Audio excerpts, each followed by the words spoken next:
श्री स्वामी समर्थ सर्वांना। येत्या 23 जानेवारी 2026ला बसंत पंचमी आहे। बसंत पंचमीच्या दिवशी सरस्वती माता ह्या धर्तीवरती प्रकटल्या होत्या।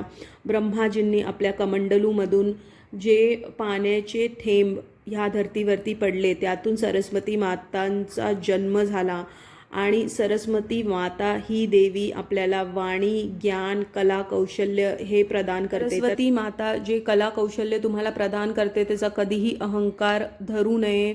जसा रावणाने धरला होता, रावणाकडे ज्ञान होतं पण विवेक नव्हती, विद्या होती पण नम्रता नव्हती, म्हणून ज्ञानाबरोबर नम्रता ही खूप गरजेची आहे। आणि त्यांची पूजा आराधना त्या दिवशी कशी करावी, पिवळ्या आसनावरती त्यांना विराजमान करून त्यांची फोटो किंवा मूर्तीचा अभिषेक करावा आणि त्यानंतर त्यांना केशर चंदनाचा तिळक लावून त्यांना पिवळे पुष्प अर्पण करून पिवळा भोग दाखवून पिवळे वस्त्र तुम्ही परिधान करू शकता त्या दिवशी। आणि तुम्हाला स्तोत्र कुठलं बोलायचं आहे त्या दिवशी हे स्तोत्र तुम्ही 11, 21 किंवा 108 वेळेला हे स्तोत्र तुम्ही त्या दिवशी बोलू शकता।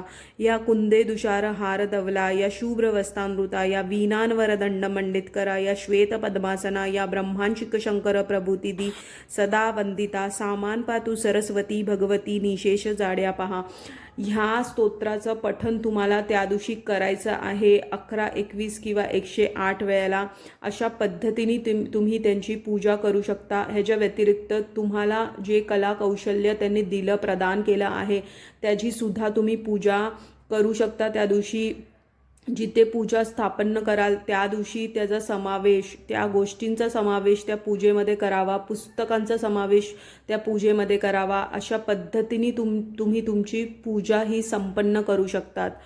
आणि हीच माहिती मला आज द्यायची होती। माहिती आवडल्यास व्हिडिओला लाईक करा आणि माझ्या चॅनलला सबस्क्राईब करा। कोटी कोटी धन्यवाद।